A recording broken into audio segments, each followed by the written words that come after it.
Baik.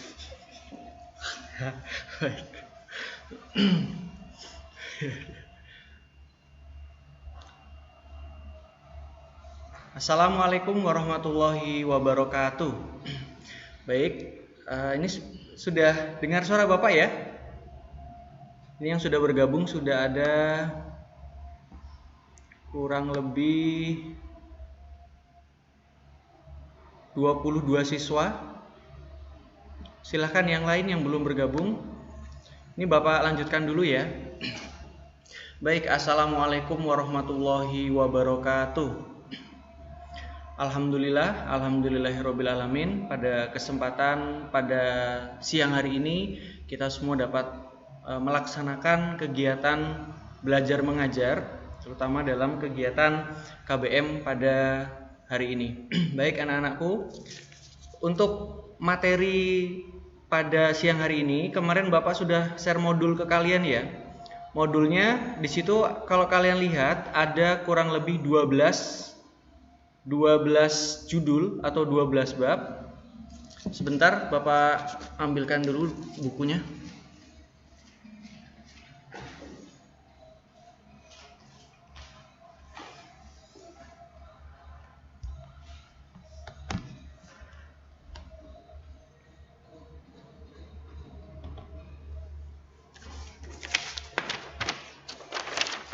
Baik. Semua sudah pegang modul ya. Modulnya kemarin ke wali kelas. Untuk yang farmasi sudah Bapak share ke diskusi kelas.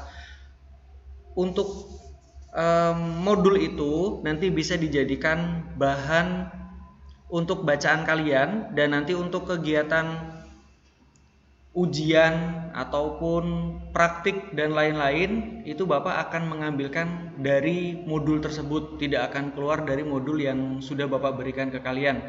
Jadi kalian nanti cukup membaca dari modul itu, insya Allah semua materi yang akan Bapak share dan juga untuk ujian nanti semuanya dari situ. Jadi kalau kalian sudah menguasai dalam modul yang Bapak kasih kemarin, insya Allah sudah bisa. Baik, anak-anakku, sebelum kita mulai pada pelajaran kita siang hari ini, marilah kita bersama-sama berdoa membaca Ummul Furqan Al-Fatihah.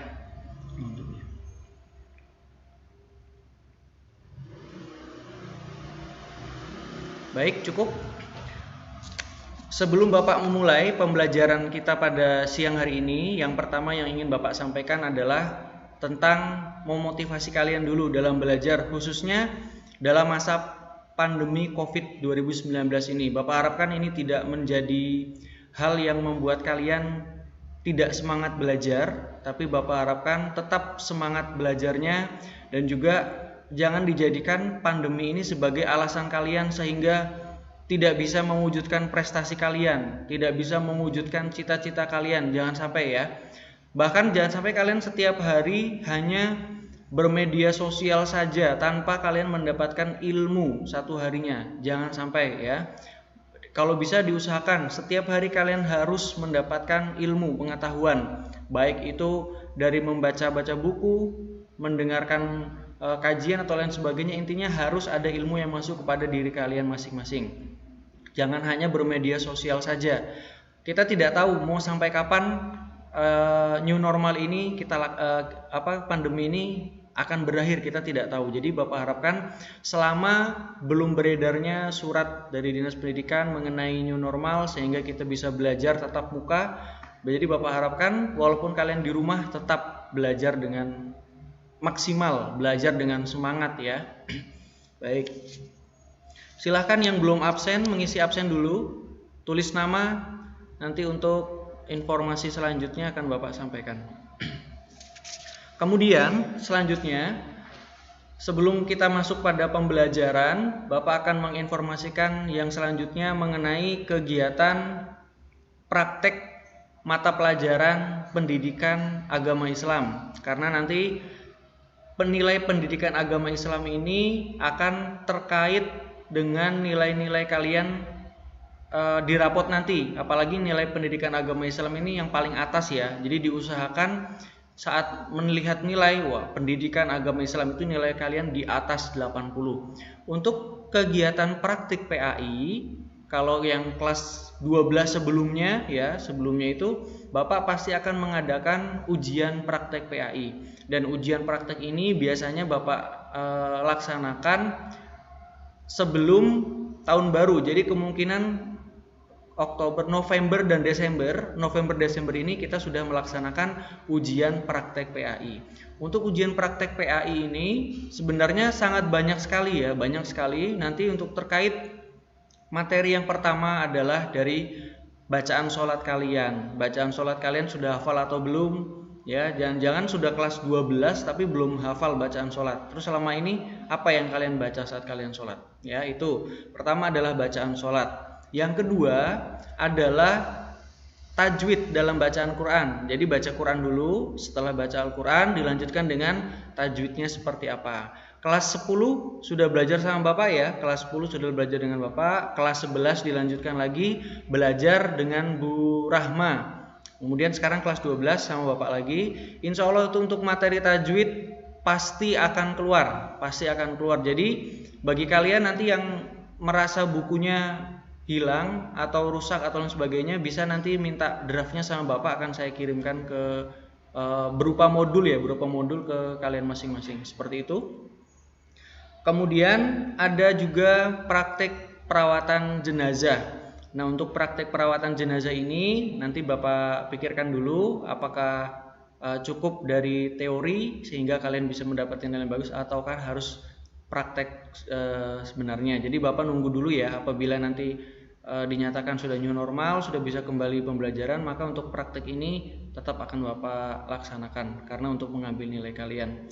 Kemudian yang selanjutnya adalah hafalan juz amma. Untuk kategori kelas 12, juz amma ini terkait dari ana sampai an-naba. Sebenarnya sampai an-naba, tapi nanti Bapak yakin dari kalian pasti ada yang hanya sampai al-alaq, bahkan di bawah itu pun Bapak yakin sepertinya ada. Tapi diusahakan semaksimal mungkin untuk bacaan hafalan ini nanti Bapak akan dibantu oleh wali kelas dalam metode hafalan juz amma dan juga bacaan sholat. Itu informasi mengenai praktek PAI yang nanti akan kita laksanakan semester ini ya. Semester ini insya Allah Desember sudah selesai untuk praktek PAI-nya, tapi dengan catatan nanti Bapak juga melihat kondisi seperti apa ke depannya. Baik.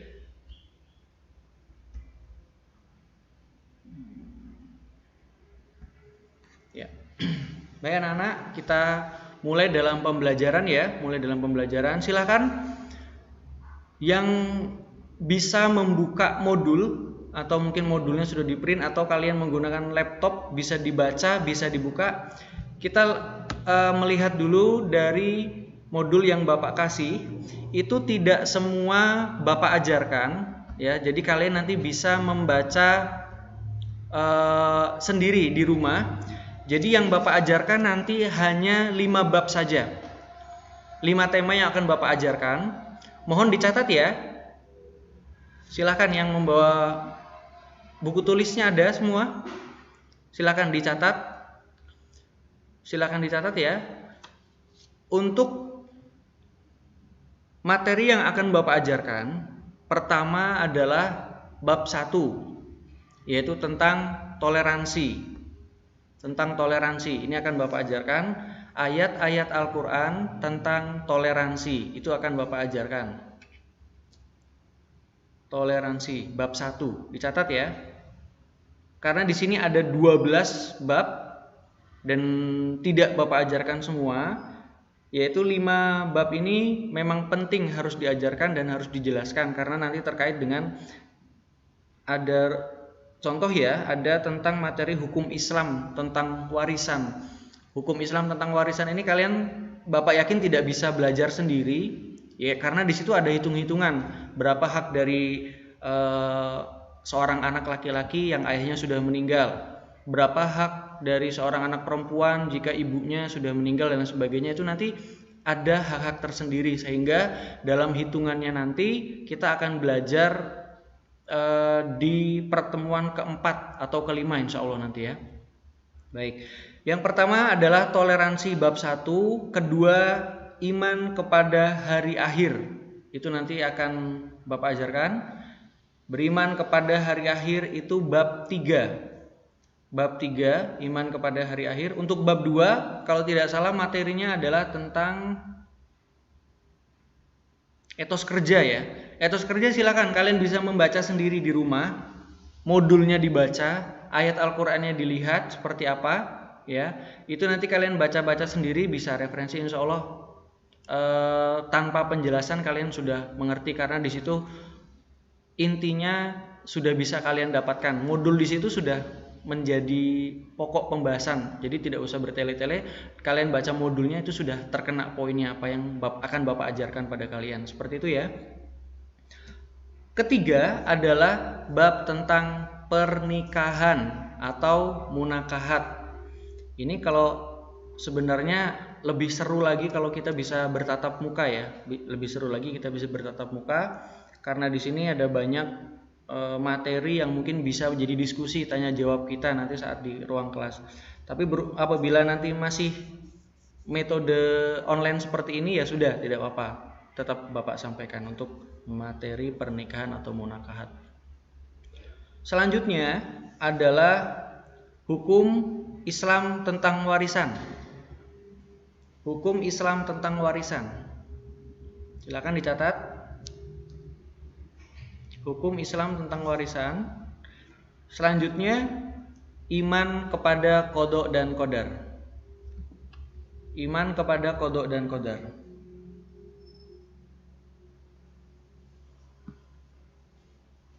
Oke, 5 bab ya, 5 bab yang akan Bapak ajarkan. Yang pertama adalah dari toleransi dalam beragama 1. Yang kedua, iman kepada hari akhir. Yang ketiga, pernikahan atau munakahat. Yang keempat, hukum Islam tentang warisan. Yang kelima adalah iman kepada qada dan qadar. Sudah dicatat semua ya? Baik. Marilah kita masuk materi atau bab yang pertama, yaitu nggak usah perkenalan ya, kalian sudah kenal semua. Materi perkenalan dihapus saja. Langsung kita masuk materi pertama, yaitu tentang toleransi. Ayat-ayat Al-Quran tentang toleransi.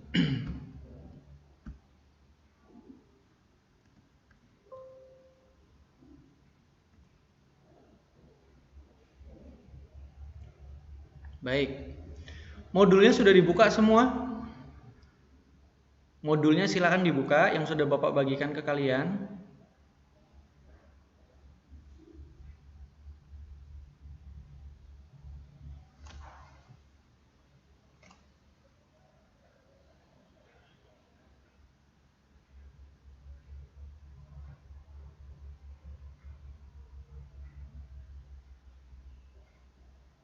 Oke. Ketika kalian membuka bab pertama ya, ayat-ayat Al-Qur'an tentang toleransi, di situ kalian akan melihat ayat Al-Qur'an surah Al-Kafirun ayat 1 sampai dengan ayat 6. Ya, ayat 1 sampai dengan ayat 6. Qul ya ayyuhal kafirun la a'budu ma ta'budun wal antum a'biduna ma a'bud wal ana a'bidu ma abatum wal antum a'biduna ma a'bud lakum dinukum waliyadin. Yang memiliki arti, katakanlah hai orang-orang kafir, aku tidak akan menyembah apa yang kamu sembah, dan kamu bukan penyembah Tuhan yang aku sembah, dan aku tidak pernah menjadi penyembah apa yang kamu sembah, dan kamu tidak pernah pula menjadi penyembah Tuhan yang aku sembah. Untukmu agamamu dan untukkulah agamaku. Asbabun nuzulnya, asal mula dari ayat ini turun adalah ketika Nabi Shallallahu Alaihi Wasallam beliau berada di Makkah saat itu ya. Ini secara global saja. Jadi dari orang-orang kafir ada yang mengatakan, wahai Nabi, ayo saya akan menyembah Tuhanmu, tapi kamu menyembah Tuhan saya juga. Satu kali ini saja. Seperti itu. Nabi tidak mau, Nabi menolaknya. Wahai Nabi, ditawari lagi, kami akan menyembah Tuhanmu, selama sekian bulan katanya tuh. Tapi tolong sembahlah Tuhan kami juga. Jadi orang-orang kafir ini ingin mengadakan intinya toleransi. Jadi saya akan menyembah Tuhan kamu, tapi kamu juga menyembah Tuhan saya. Seperti itu. Kemudian Nabi pun menolak sampai pada akhirnya turunlah ayat ini, Qul ya ayyuhal kafirun, katakanlah wahai orang-orang kafir, aku tidak akan menyembah apa yang kamu sembah. Nah, ini sudah jelas. Jadi di sini kita bisa mengambil kesimpulan ya, akidah.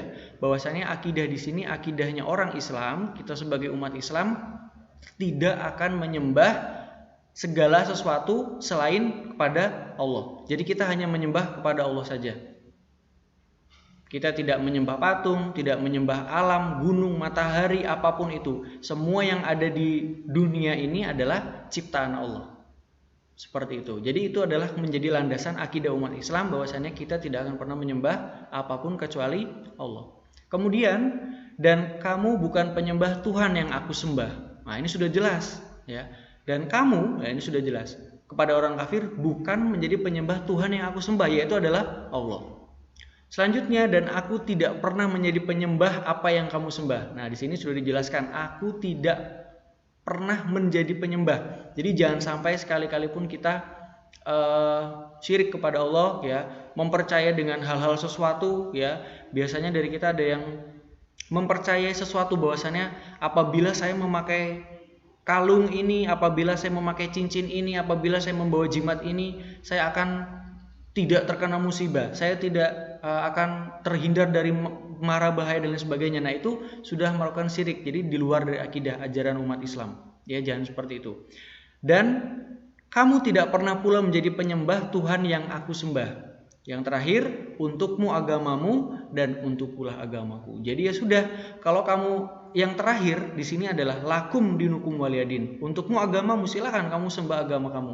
Tuhan kamu sembah saja. Tapi saya juga akan menjadi penyembah Tuhan saya, itu Allah. Jadi tidak bisa kita toleransi saya menyembah Tuhan kamu menyembah Tuhan saya, tidak bisa. Jadi ini adalah masing-masing. Ini adalah akidah umat Islam. Seperti itu ya. Kemudian apa sih makna dari akidah?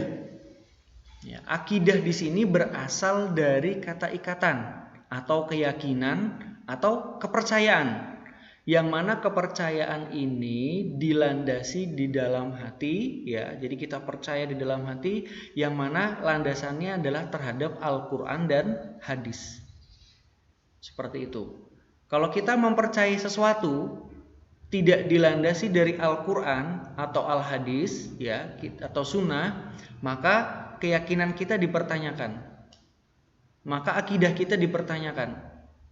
Kamu berlandasan akidah dari mana? Seperti itu. Contoh ya, kepercayaan kita terhadap Tuhan pencipta alam semesta dapat kita jadikan landasan dalam surat Al-Ikhlas ayat 1 sampai dengan ayat 4 yang berbunyi, a'udzubillahi minasyaitonirrajim, bismillahirrahmanirrahim, qul huwallahu ahad. Artinya, katakanlah bahwasannya Allah itu hanya satu. Berarti tidak ada Tuhan selain Allah. Tuhan itu ada berapa? Ya hanya satu, yaitu siapa? Allah. Jadi kita tidak bisa mengatakan Tuhan itu ada Tuhan yang menjaga gunung, ada Tuhan yang menjaga lautan, ada yang menjaga ini. Tidak, Tuhan itu hanya satu. Itu adalah akidahnya umat Islam. Tuhan hanya satu, tidak bisa dijabarkan menjadi 2, 3, 4, 5 atau lebih banyak lagi, tidak bisa. Jadi akidahnya umat Islam, Tuhan itu hanya satu, yaitu Allah Subhanahu wa taala. Dalam kalimat tauhidnya disebut dengan la ilaha illallah. Ini ya, kepercayaan kita terhadap Allah. Berapa Allah itu? Berapa Tuhan itu? Tuhan itu hanya satu, yaitu adalah Allah. Qul huwallahu ahad. Selanjutnya ayat yang kedua, Allahus Somad. Allah adalah tempat bergantung segala sesuatu. Nah, di sini kita dapat memahami, mengambil kesimpulan, berarti segala apapun yang terjadi dalam diri kita, segala apapun yang terjadi dalam musibah, rezeki atau apapun itu, Allah lah tempat bergantung. Bergantung di sini artinya sebagai tempat keluh kesah boleh. Ketika kita sedang menghadapi bencana, masalah yang memang berat, Allah lah tempat bergantung. satu-satunya Tuhan yang perlu kita sembah, yang layak kita sembah adalah Allah. Karena Dia adalah tempat untuk bergantung dalam segala permasalahan. Seperti itu. Jadi kita tidak bisa menggantikan selain Allah. Misalnya ketika kita mendapat masalah atau lain sebagainya, kita lari ke misalnya ya ke dukun atau lain sebagainya. Nah, ini menjadikan hal tersebut menjadi yang akidah yang salah. Segala sesuatunya kita usahakan dengan berdoa kepada Allah, meminta petunjuk kepada Allah dan berusaha untuk mencari solusinya. Allahus Somad. Qul huwallahu ahad, Allahus Somad, lam yalid walam yulad. Sudah jelas, lam yalid walam yulad. Allah Subhanahu wa taala atau Tuhan tidak pernah beranak ataupun diperanakkan. Jadi kita sudah jelas di sini akidah orang Islam sudah jelas sekali. Kita tidak bisa mengatakan yang lahir itu adalah Tuhan. Jadi Allah tidak pernah dilahirkan ataupun tidak pernah melahirkan. Seperti itu. Itu sudah jelas dalam akidah kita. Kemudian yang terakhir, walam yakullahu kufuwan ahad. Allah tidak bisa diserupakan dengan bentuk apapun. Ya, sekali lagi, Allah tidak bisa diserupakan dalam bentuk apapun. Sehingga makanya orang-orang Islam, ya khususnya umat Islam yang ada di manapun berada, ketika kita beribadah kepada Allah, ya bisa melakukan dimanapun kecuali di kuburan dan juga kamar mandi. Dalam artinya misalnya kalian berada di masjid, ya di masjid tidak akan ada yang namanya Muhammad, seperti itu saja. Jadi tidak bisa digambarkan dengan wujud apapun, kita tidak bisa. Jadi walaupun di tempat manapun kita tetap bisa beribadah, tetap bisa konsentrasi, karena Nabi mengatakan ketika kita beribadah, percayalah bahwasanya Allah itu sedang melihat kita. Percayalah bahwasanya Allah sedang melihat kita, seperti itu. Jadi Allah di sini tidak bisa digambarkan dalam bentuk apapun, ya, dalam gambar apapun, dalam sesuatu yang misalnya bentuk cahaya atau lain sebagainya, tidak bisa. Kita tidak bisa membentuk dalam bentuk apapun. Seperti itu, sudah jelas ya. Ini adalah landasan akidah kita dalam berketuhanan, khususnya umat Islam, seperti itu. Baik, materi selanjutnya untuk akidah, ya. Akidah adalah sesuatu yang bersifat tauqif, artinya ajaran yang hanya ditetapkan dari Allah. Terus kita lihatin dari mana, Pak? Ya dari mana lagi selain Al-Quran dan hadis. Karena semua sumber pengetahuan, sumber referensi akidah apapun itu kita bisa melihat dari Al-Quran dan hadis. Misalnya dalam Al-Quran dikatakan kita dilarang untuk memakan daging babi. Nah, ini adalah menjadi landasan akidah orang Islam, bahwasanya orang Islam tidak boleh memakan daging babi. Walaupun dalam bentuk apapun, selama itu masih daging babi tidak boleh. Seperti itu ya. Karena di dalam Al-Quran dikatakan kita tidak boleh makan daging babi, maka selamanya pun kita tidak boleh, jangan pernah mendekati daging babi. Seperti itu. Apalagi kemudian pelajaran-pelajaran dalam Al-Quran banyak sekali ya yang diajarkan. Kemudian ada juga tentang bagaimana tata cara sholat. Kemudian bagaimana tata cara kita bermuamalah, berjualan, kemudian tata cara kita untuk bersosialisasi, ada semua dalam Al-Quran. Bagaimana tata cara kita untuk berzakat, semuanya sudah dijelaskan dalam Al-Quran. Dan lebih lengkapnya lagi kita bisa melihat dari sunnah ataupun hadis. Seperti itu. Baik, selanjutnya ya. Dalam ajaran Islam, akidah di sini adalah memiliki kedudukan yang sangat amat penting. Kenapa? Karena akidah di sini bagaikan pondasinya orang Islam. Pondasi kita. Kalau pondasinya lemah, kita tidak memahami akidah Islam secara baik dan benar, maka ketika dalam kehidupan nanti bisa goyah atau bisa rubuh. Dalam artian di sini keimanan kita tidak kuat. Contoh ya, orang yang lemah akidah dan imannya akan mudah disesatkan oleh setan. Ketika akidah orang yang lemah Dalam artian di sini dia tidak memiliki keimanan yang penuh kepada Allah, dia tidak memiliki rasa diawasi oleh Allah, maka banyak terjadi akibatnya. Yang pertama, ketika orang mendapatkan masalah ke hidupnya, orang yang lemah imannya dia akan mencari jalur pintas.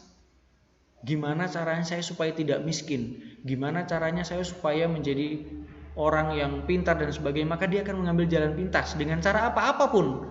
Entah itu dengan kejahatan, ya, mencuri bisa jadi, ya, ataupun datang ke dukun, ya, untuk agar dia bisa menjadi kaya dan lain sebagainya. Itu kenapa? Hal itu kenapa? Itu karena salah satunya adalah keimanannya lemah. Atau tidak hanya seperti itu. Orang-orang yang pintar, ya, orang-orang yang pintar dalam artian di sini orang-orang yang bangsawan, ya, dan lain sebagainya. Mereka pun juga bisa diselewengkan imannya oleh setan dengan apa? Dengan harta. Makanya masih terjadi ada namanya korupsi. Nah, kenapa kok bisa terjadi korupsi? Korupsi apabila itu tidak akan terjadi, korupsi tidak akan pernah terjadi apabila orang-orang tersebut memiliki keimanan akidah yang kuat. Contoh, ketika ada seorang yang memang sudah mendapatkan jabatan menteri atau lain sebagainya, ya. Pada saat itu dia meyakini bahwasannya Allah itu Maha melihat. Selalu ada malaikat raqib dan atid yang menjaga dan melihat apa yang akan dilakukannya. Maka ketika dia ada godaan ini, ya, misalnya ada godaan untuk korupsi atau lain sebagainya, maka dia akan paham betul. Keimanannya kuat, tertancap bahwasannya apabila saya mengambil uang ini, ya, apabila saya melakukan korupsi akan dosa kepada diri saya dan juga saya menzolimi masyarakat. Itu akan selalu menjadi pondasi orang Islam, umat muslim khususnya, ya, apabila dia meyakini, oh, saya diawasi oleh malaikat raqib dan malaikat atid. Oh, saya dilihat oleh Allah. Maka saya tidak bisa berbuat apa-apa. Ketika saya mau berkorupsi, wah, ini yang melihat banyak ini. Ada malaikat raqib, ada malaikat atid, dan juga Allah menyaksikan. Apabila saya melakukan korupsi, maka saya termasuk orang yang zolim, orang yang dosa. Itu, ya. Jadi akidah di sini adalah sebagai landasan orang Islam, umat Islam khususnya dalam melaksanakan ibadah. Apabila akidahnya lemah, imannya lemah, bisa jadi kita menyimpang dari ajaran Islam itu sendiri. Itu yang pertama. Selanjutnya, toleransi yang tidak diperbolehkan dalam Islam. Baik, untuk toleransi ada yang tidak dibolehkan. Jadi yang pertama tadi, ya, yang sudah dijelaskan adalah toleransi dalam akidah. Ya, toleransi yang tidak boleh di sini dalam Islam adalah toleransi akidah. Toleransi akidah itu apa? Tadi yang sudah dijelaskan di awal tentang surah Al-Kafirun. Jadi misalnya kalian mengikuti peribadatan orang-orang selain di luar agama Islam, ya. Selain di luar agama Islam, kalian mengikuti ibadahnya, kalian mengikuti kegiatannya. Nah, itu kalau bisa dijauhkan. Kita tidak usah mengikuti kegiatan-kegiatan tersebut. Jadi dengan alasan, Pak, saya kan toleransi, jadi saya harus mengikuti ibadah. Jangan jauhi ibadah tersebut, karena dalam hadisnya dikatakan man tasyabbaha biqaumin fa huwa minhu, barang siapa yang kita menyerupai dari suatu kaum, maka kita adalah sebagian dari kaum tersebut. Kalau kita tidak mau masuk dan terjerumus dalam hal-hal yang seperti itu, lebih baik jauhi perbuatan hal-hal seperti itu. Intinya jangan sampai akidah kita ini menyimpang dari ajaran Al-Quran dan hadis. Mengapa demikian? Karena akidah umat Islam berdasarkan Al-Quran dan hadis, apabila kita tidak melaksanakan dengan penuh keimanan dan ketaatan, maka kita tidak menjalankan syariat agama Islam. Bahkan bisa jadi kita termasuk orang yang menyekutukan Allah Subhanahu wa taala. Nauzubillah. Contohnya, ya, misalnya kalian ada teman atau kenalan, ya, atau yang lain sebagainya, diajak untuk jamuan, ayo makan-makan. Tapi saya masakin kalian daging babi, ya. Sekarang kalian pertanyaan, apakah boleh memakan daging babi dengan alasan toleransi? Maka jawabannya pun tidak boleh. Tidak boleh, ya, tidak boleh. Apapun alasannya, kalau sudah berkaitan dengan akidah saya, Al-Quran mengatakan saya tidak boleh memakan daging babi. Maka bagaimanapun itu bentuknya, walaupun dengan alasan toleransi, tetap itu kita tolak. Tidak boleh. Seperti itu ya. Yang kedua, membuka aurat untuk kepentingan organisasi atau kelompok demi keuntungan pribadi. Nah, misalnya kalian datang dalam suatu kerjaan atau lain sebagainya, yang mana dalam suatu hal tersebut mempersyaratkan misalnya ya harus membuka aurat kalian. Nah, di sini kalian banyak sekali hal yang harus kalian menjadi pertimbangan. Apabila saya membuka jilbab saya, apabila saya membuka aurat saya, ini akan menjadi dosa bagi saya sendiri dan juga nanti bisa menzalimi atau orang tua ya. Biasanya orang tua akan malu dan lain sebagainya. Nah, ini adalah menjadi pertimbangan kalian sendiri.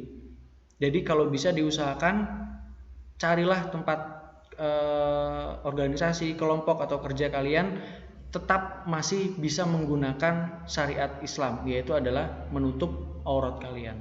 Seperti itu. Karena aurat ini adalah menutup memakai jilbab ini adalah perintah dari Allah langsung, ya.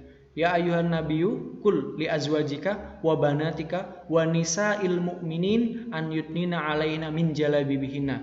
Jadi di sini Allah memerintahkan kepada nabi, kepada istri-istrimu, kepada anak-anakmu dan juga nisa'il mu'minin, kepada seluruh wanita-wanita mukmin, wanita-wanita yang beriman. Nah, bagi kalian adalah wanita yang beriman kepada Allah, beriman kepada Nabi Muhammad, maka ayat ini berlaku untuk kita semua. Berlaku untuk kalian, khususnya yang perempuan ya. Jadi anyudnina alaina min jalabibihina, hendaklah mengulurkan jilbabnya. Seperti itu. Jadi kalau misalnya ada tempat atau organisasi yang mewajibkan kalian membuka aurat kalian, nah di sini menjadi pertanyaan, bagaimana? Kalau akidah kalian kuat, keimanan kalian kuat, kalian tidak akan membuka aurat itu. Kalian akan tetap mempertahankan keimanan kalian.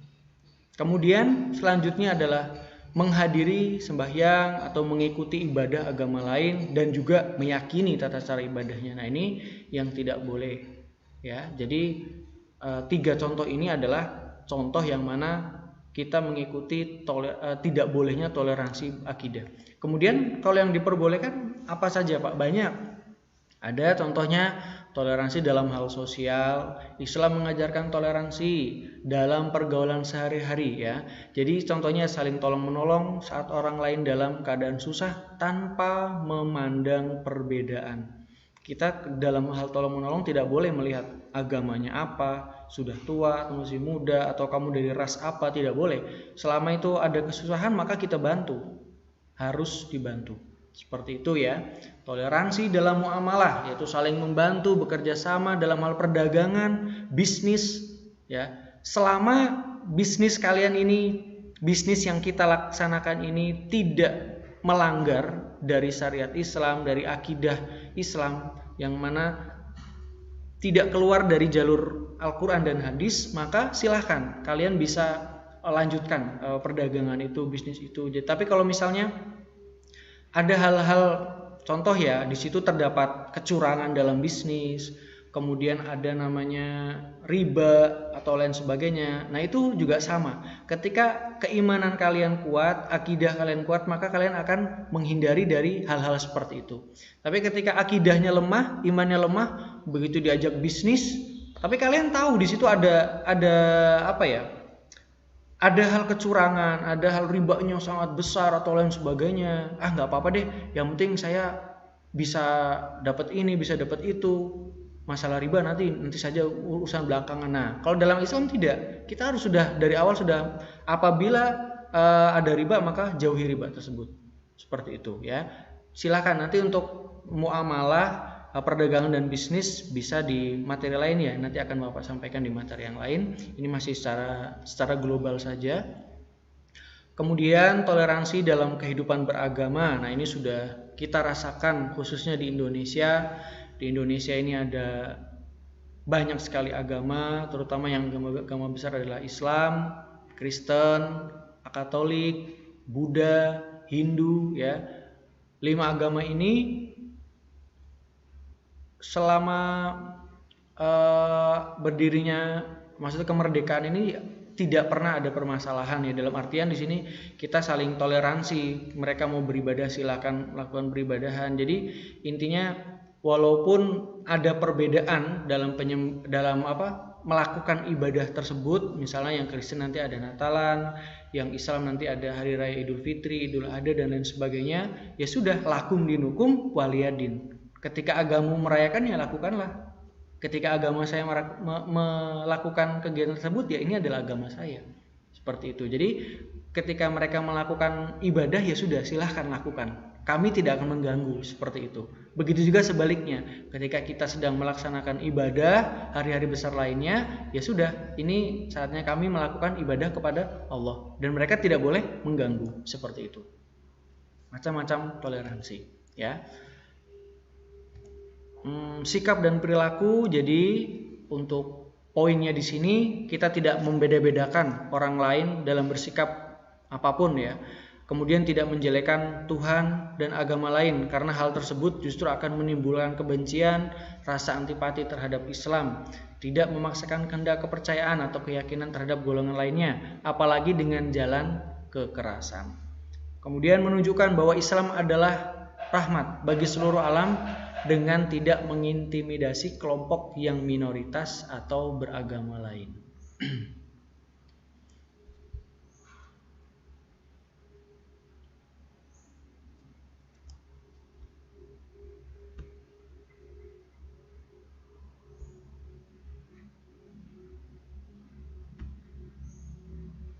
Oke, Bapak share sedikit lagi, Bapak tambah sedikit materinya. Silakan kalian lihat dulu dari bab 1 ya, ayat-ayat Al-Quran tentang toleransi. Silahkan Bapak kasih waktu kurang lebih 10 menit. 10 menit, silahkan modulnya semuanya dibaca. Modulnya semuanya dibaca sampai halaman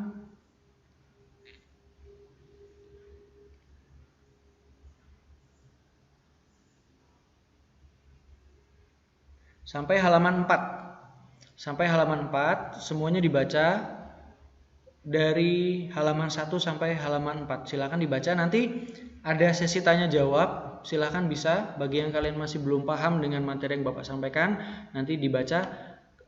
Untuk ayat Al-Qur'annya di sini ada 2 ya, surah Al-Kafirun, kemudian ditambah lagi surah Yunus. Untuk surah Yunus di sini kalian bisa cari di Al-Quran, buka Al-Qurannya ya. Sekaligus untuk pertemuan selanjutnya nanti tugasnya mudah, yaitu hanya tajwid. Tajwidnya kalian bisa melihat dari surah Al-Kafirun dan juga surah Yunus. Kalian mencari hukum bacaan tajwid di surah Al-Kafirun dan surah Yunus, itu saja. Nanti kalian tulis di buku tulis ya. Kul ya ayyuhal kafirun. Nah, misalnya ayyuhal. Nah, kalian tulis ayyuhal adalah hukum bacaannya apa? Alif lam komariah, seperti itu ya. Kemudian la a'budu ma hukum bacaannya apa? Matobi'i. Kalian tulis seperti itu. Itu 2 surat nanti untuk Kamis yang akan datang ya, Kamis yang akan datang. Nanti untuk informasinya lebih lanjut mengenai tugasnya, tugas tajwid ini Bapak kasih informasi melalui WhatsApp Bapak Ibu wali kelas kalian ya, biar nanti lebih jelas lagi. Silakan dibaca dulu, Bapak kasih waktu kurang lebih 10 menit untuk membaca modul yang sudah Bapak berikan.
Baik, sambil membaca modulnya, silakan yang ada pertanyaan yang masih belum paham mengenai materi ayat-ayat Al-Quran tentang toleransi, ditulis di kolom komentar, nanti akan Bapak jawab langsung. Ya, silakan.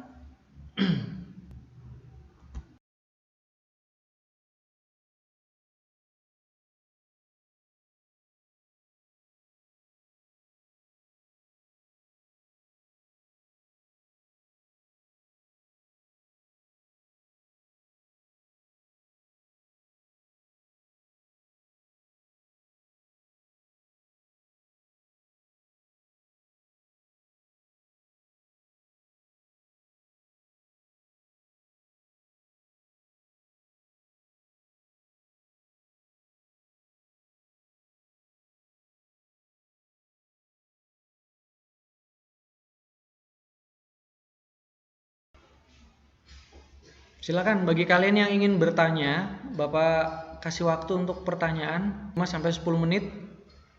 Ditulis di kolom komentar, nanti akan Bapak bacakan.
Baik.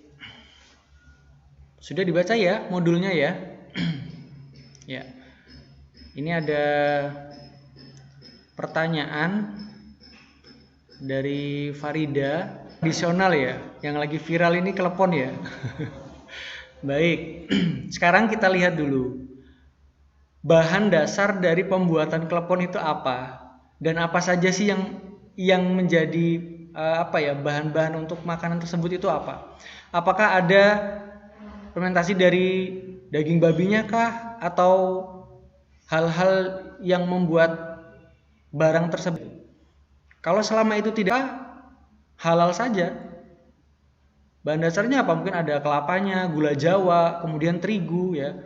Nah, kemungkinan beda lagi apabila misalnya terigu itu kita tidak jelas terigunya apa, mungkin ada kandungan daging babi atau lain sebagainya. Nah, itu mungkin bisa dijadikan haram alasannya karena ada seperti itu. Tapi kemungkinan selama tidak ada unsur-unsur haram, tidak ada unsur-unsur sesuatu yang haram, maka makanan tersebut masih dikategorikan dalam halal.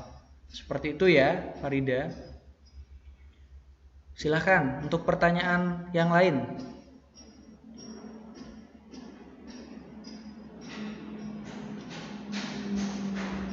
kalian terus dibaca bukunya, modul yang sudah Bapak kasih tadi kemarin ya, dibaca. Jangan lupa untuk Quran surah Al-Kafirun dan Yunus. Di situ hanya 2 paragraf ya, Qul ya ayyuhal kafirun sampai 6 ayat, kemudian dilanjutkan lagi surat Yunus. Jangan lupa tugasnya adalah mencari hukum tajwid pada ayat Al-Qur'an tersebut. Ditulis di buku tulis ya, ditulis di buku tulis, kemudian kalian foto, tidak apa-apa, foto dan dikirim ke WA Bapak boleh langsung. Atau nanti di JB Class saja ya, JB Class juga boleh. Kalau nanti misalnya ada trouble di JB Class, bisa nanti dikirimkan langsung ke WA Bapak. Seperti itu.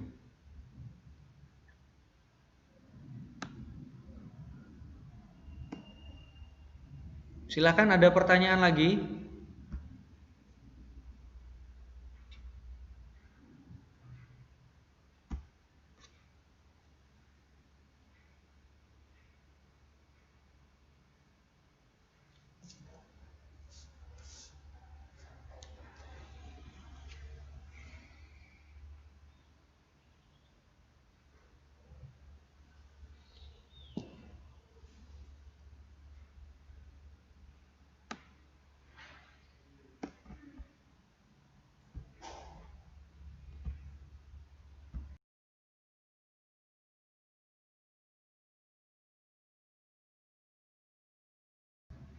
Untuk PowerPoint ya, PowerPoint nanti Bapak kirim ke wali kelas kalian masing-masing. Bisa dijadikan bahan belajar juga. Untuk bab 2 kalian bisa baca di rumah, karena kan nanti tidak semuanya Bapak ajarkan ya.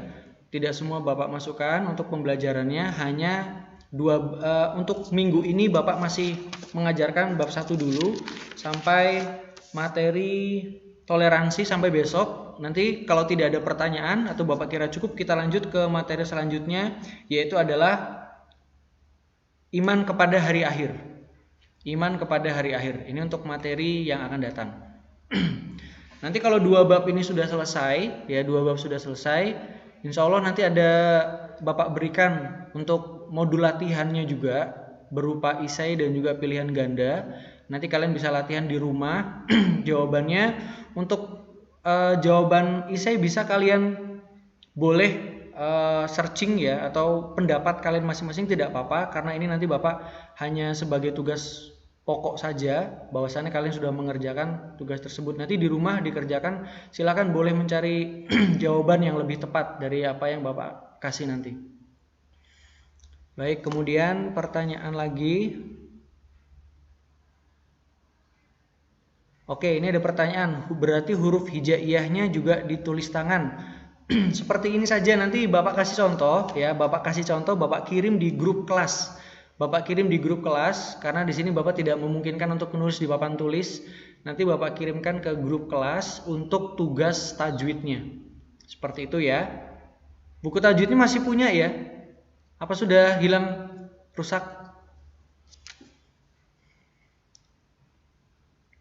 Selanjutnya pertanyaan, Pak, saya mau tanya, apakah dalam Islam sabar itu ada batasnya? Baik. Ini pertanyaannya tentang apa nih? Tentang sabar ya? Sebentar. Nah, ini keluar dari topik ya.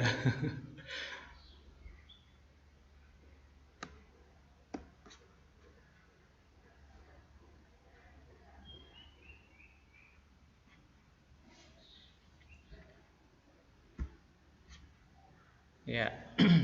Baik, ini masih masuk dalam tema pertanyaan dari Salsa Putri ya, Salsa Putri. Pak, mengenai toleransi, apakah kita boleh mengikuti hari raya non-muslim seperti hari Natal? Baik, Bapak akan coba menjawab sebaik mungkin, sebisa mungkin.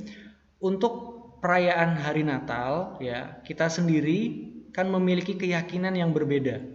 Ya, untuk perayaan hari Natal ini kita memiliki keyakinan yang berbeda dengan umat Kristiani. Nah, ketika kita mau mengikuti suatu ajaran, mengikuti suatu kegiatan, kalian harus tahu dulu latar belakangnya itu kegiatan itu apa. Ketika hari Natal, ya, hari Natal itu adalah hari rayanya umat Kristiani dalam tanda kutip merayakan hari kelahiran anak Tuhan gitu ya, anak Allah, anak Tuhan ya, seperti itu. Nah, apakah ini dalam syariat Islam ada? Sedangkan tadi sudah Bapak jelaskan di awal, lam yalid walam yulad. Tuhan tidak diperanakan dan juga tidak beranak. Jadi segala sesuatu yang melahirkan dan beranak itu dalam Islam dikatakan bukan menjadi landasan atau bisa dikatakan sebagai Tuhan. Nah, ketika kalian mau mengikuti ibadah seperti itu, maka kalian harus berhati-hati. Ya, harus berhati-hati dalam artian jangan-jangan saya ketika mengikuti kegiatan ini dalam hadis Nabi dikatakan man syabbaha biqaumin man tasyabbaha biqaumin fahuwa minhu. Apabila kita mengikuti ajaran atau kegiatan suatu kaum, maka kita akan menjadi bagian dari kaum tersebut. Nah, ini kan menjadi hal yang subhat dalam artian ragu bagi kita. Nah, kalau usul atau saran dari Bapak, lebih baik kita tidak usah mengikuti acara kegiatan apapun itu bentuknya, sehingga kita menjauhi dari hal-hal yang nantinya akan berdampak negatif kepada diri kita sendiri. Seperti itu. Jadi jawaban dari Bapak adalah lebih baik kita tidak usah mengikuti ibadah-ibadah tersebut. Toh kita masih banyak. Ada ibadah Maulid Nabi, ada ibadah Idul Adha, Idul Fitri, kemudian apalagi Isra Mi'raj, kan masih banyak. Kenapa kita harus mengikuti yang lain? Sedangkan ajaran-ajaran agama kita sendiri masih kurang kita mengikutinya. Jadi yang pertanyaan Salsa Putri tadi, lebih baik kita tidak usah mengikuti kegiatan-kegiatan yang mana berkaitan dengan peribadahan agama selain Islam. Seperti itu ya. Salsa Putri sudah paham ya?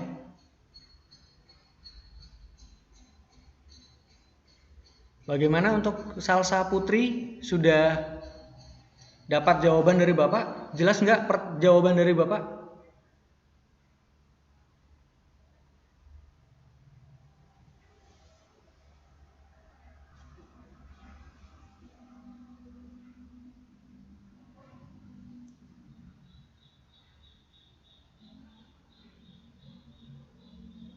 Silahkan dibaca lagi bukunya. Modulnya dibaca lagi, kan masih bisa, silakan. Masih ada waktu.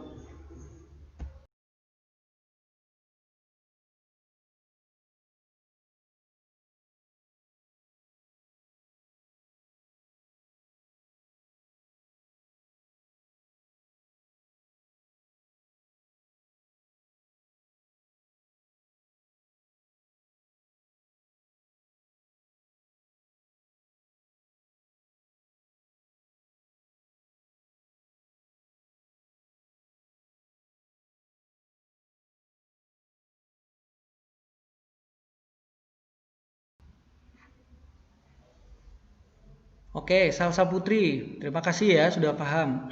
Silakan, satu pertanyaan lagi boleh, satu pertanyaan lagi. Materinya ya, materinya terkait dengan toleransi.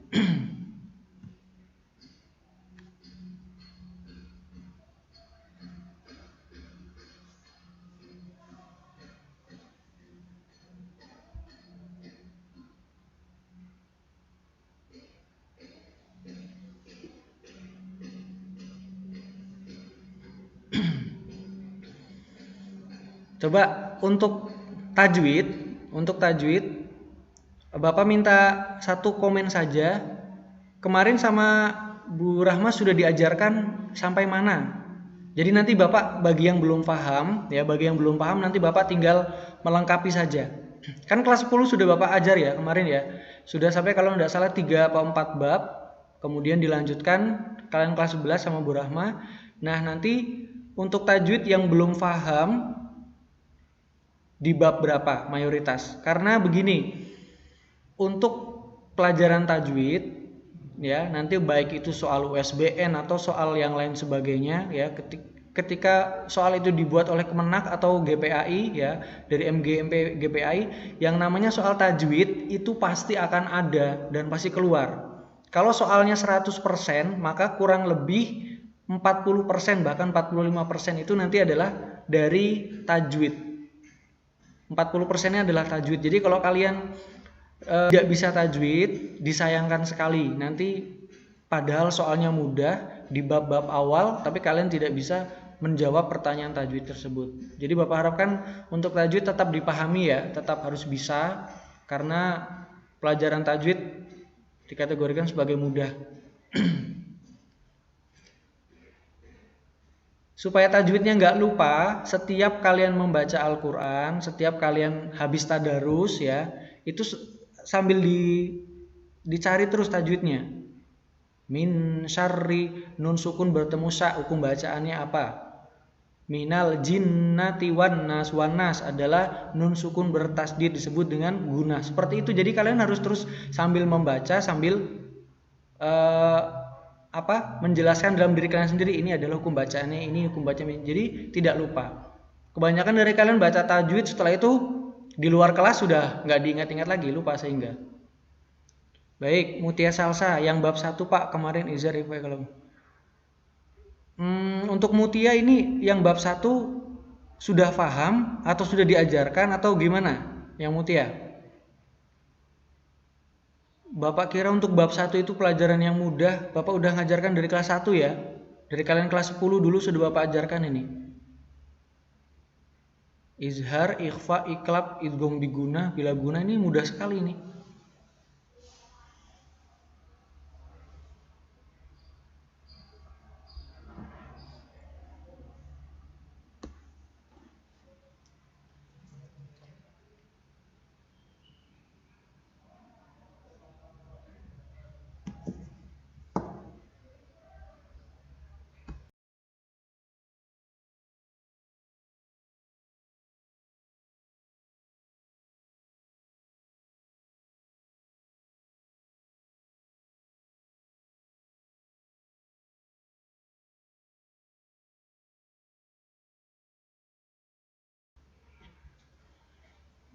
Ya, dari Mutia Salsa diulang, diajarin kemarin pas Bu Guru. Oh, berarti untuk yang bab 1 diulang lagi ya sama Bu Rahma. Berarti kan kalian sudah semakin paham, sudah semakin melotok ilmunya ya.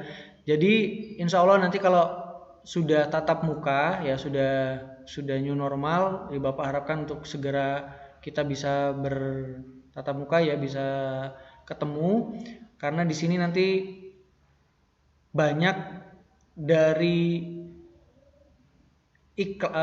tajwid, khususnya adalah di bab bacaan panjang, atau kalian bisa buka bab 6 atau 7 ya, bab tentang bacaan panjang. Mat, ada mat tobi'i, mat arid li sukun, mat silah qosiro, dan lain-lain ya. Di situ kalian nanti bisa lihat. Biasanya di semester 1 ya, semester 1 berarti sekarang ya, itu Bapak sudah mengajarkan yang bacaan panjang, karena itu juga banyak keluar saat USBN atau ujian-ujian lainnya, yang mana bukan Bapak sendiri yang membuatnya, tapi dari Kemenak atau lain sebagainya. Oke, nanti berarti untuk bab 1, 2, 3 Bapak tidak usah mengajar lagi ya tajwidnya, nanti kita langsung masuk ke bacaan panjang saja, khusus tajwid.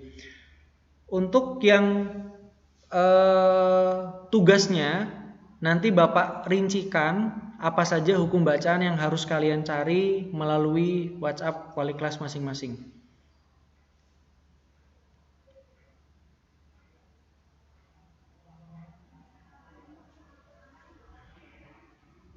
Oke. Ini Berlin Fratista ya. Yang wajib mutasil dan jaiz munfasil, bedainnya, cara membedakannya bagaimana gitu ya, antara mat wajib mutasil dan mat jaiz munfasil. Baik. Untuk mat jaiz munfasil ya, mat jaiz munfasil ya. Mat jaiz itu artinya diperbolehkan, munfasil artinya terpisah. Jadi bacaan panjang di dalam 2 kalimat. Bacaan panjang di dalam 2 kalimat. Baik, nanti untuk contohnya ya, contohnya ini Bapak nggak bisa menjelaskan. Oke, sebentar Bapak pending dulu ya. Bapak jelaskan untuk perbedaan mat wajib mutasil dan mat jaiz munfasil ya. Nanti Bapak ambilkan bukunya dulu sebentar ya. Kurang lebih 2 menit, tunggu sebentar.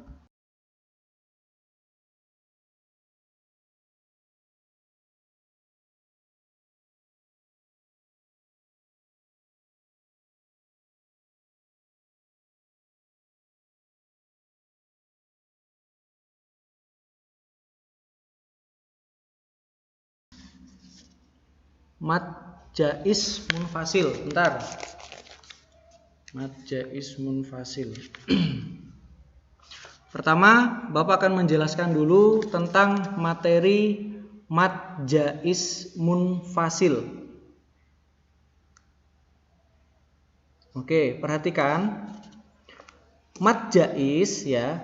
Jaiz di sini adalah maknanya, jaiz di sini adalah boleh terpisah. Nah, ini bacaan panjang di dalam 2 kalimat. Contoh, perhatikan. Ya, di sini ya. Contohnya wala la ya. Ini ada kalimat la, ini matobi'i. Matobi'i bacaan panjang, dan kalimat yang selanjutnya berbeda, antum.